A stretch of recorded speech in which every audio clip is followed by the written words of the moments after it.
I'm doing is I'm just pulling back everything I had set up to make sure that I don't tan anything the new stuff. I really don't want to do it again. Leave the wagon out there with all our stuff that's going to the garden. And so just going to pull everything back a little bit. There's large plastic underneath here. Keeps all the wood clean, and I'm not going to dig that down that deep, so. A little bit up here is nice and dirty actually, so pull this back. Move this up the channel. We're going to be throwing it away, which is easy. Make a small way. Yeah, we're just going to pick everything up and get this place cleaned up. It's fairly easy to do.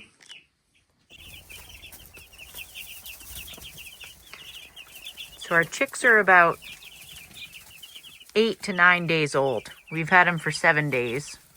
They have about a 2-day transit.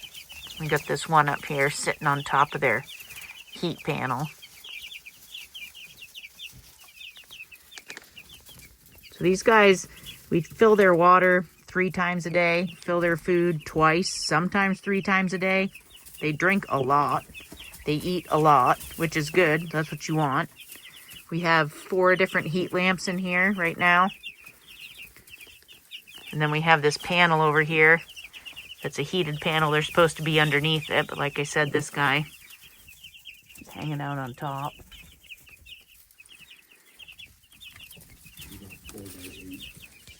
So the space is, yeah, about 4 by 8.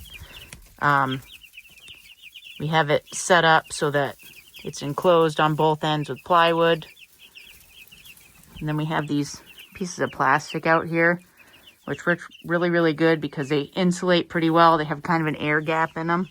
And then we can remove them when these guys are big enough and they can have the whole run of the rest of this space. So we change the bedding in here every 2 to 3 days. Like I said, we fill their water 3 times a day, their food twice, sometimes 3 times a day, depending on how hungry they are. But everybody's pretty happy right now. And then as they get bigger, we have this whole other space out here. So you can see the dog is excited watching the chicks. He's been very, very good. But this is where they'll go in the long run, out in this space. And they'll have the whole run of it, and then that's our door to outside, so they'll be able to go outside too.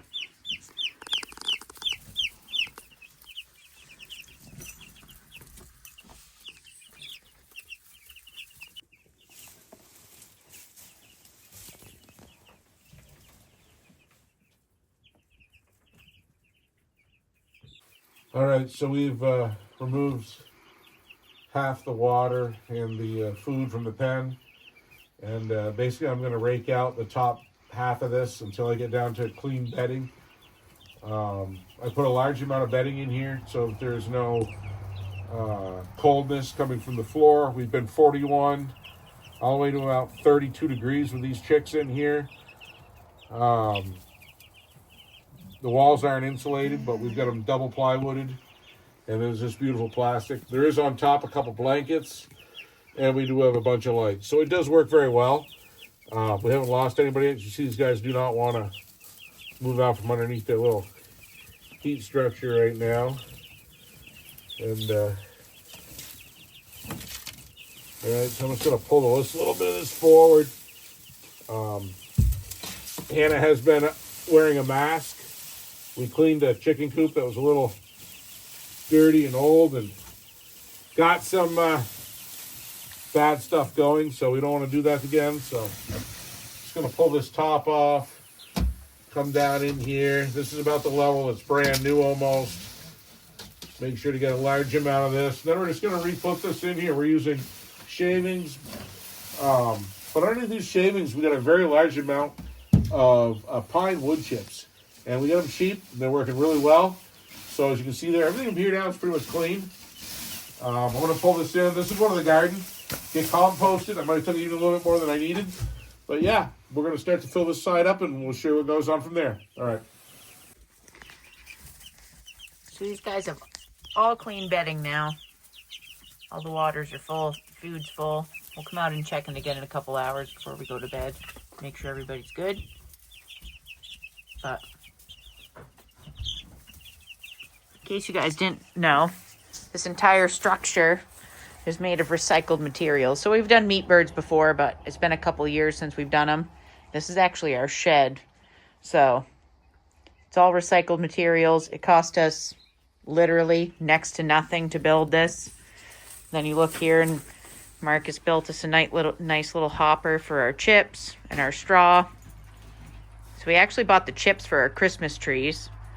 And then it worked out that we had them for the chicks too, which has been really, really good.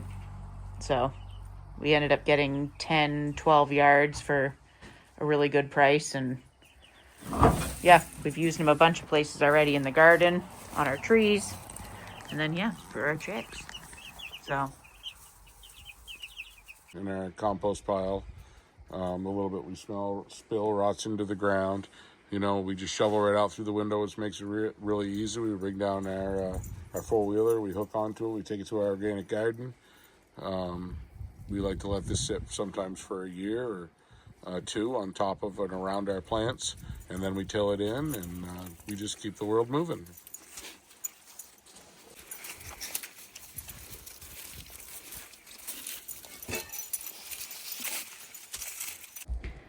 So this little trailer, we've used it for chips now a bunch, but this thing is like indestructible. It's been repaired a bunch of times. We've got this plywood underneath. Right now it's currently jammed up with chips underneath, but we use this thing for everything. And we loaded up with those chips that I was talking about that we got a really good deal on. And then we literally just backed it right into our shed where our chicks are. We loaded everything up nice and clean in there. Then yeah, Marcus had built this hopper like we talked about earlier.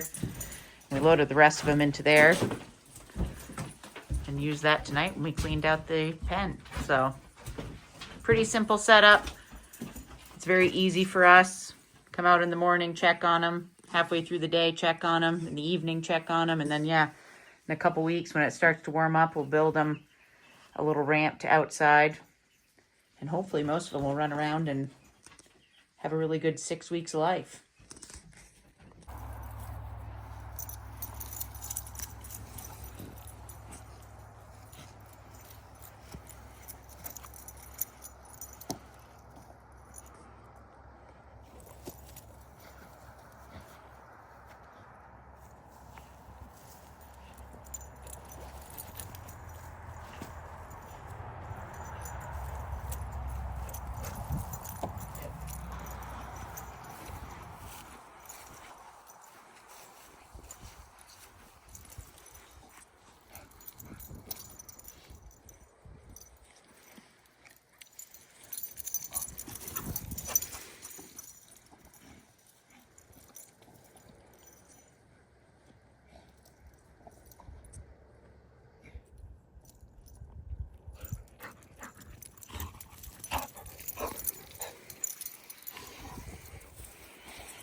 All right, so what we have here is this we call our living garden, I guess, or this is the 10-year garden.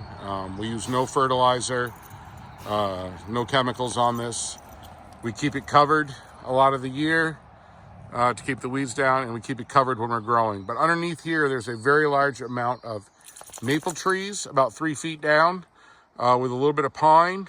But from right to left, there's probably about 15 trees here, all stacked in. About 3 to 4 feet down.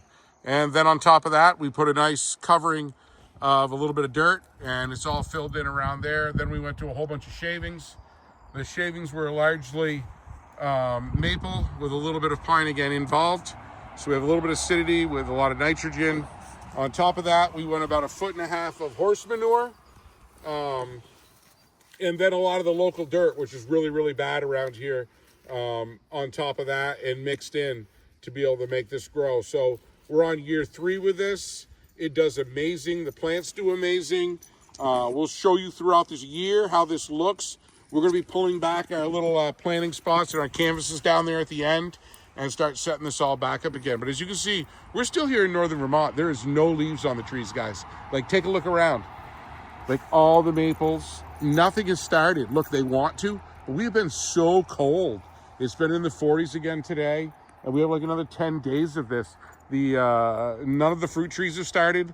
Last year, we were about 18 days, maybe 20 days ahead of this. We'd already had 2 weeks of full warm weather. And but this gets to show you how things are different here. You have to be able to adapt, move forward, and grow with the seasons up here in the Northern Vermont.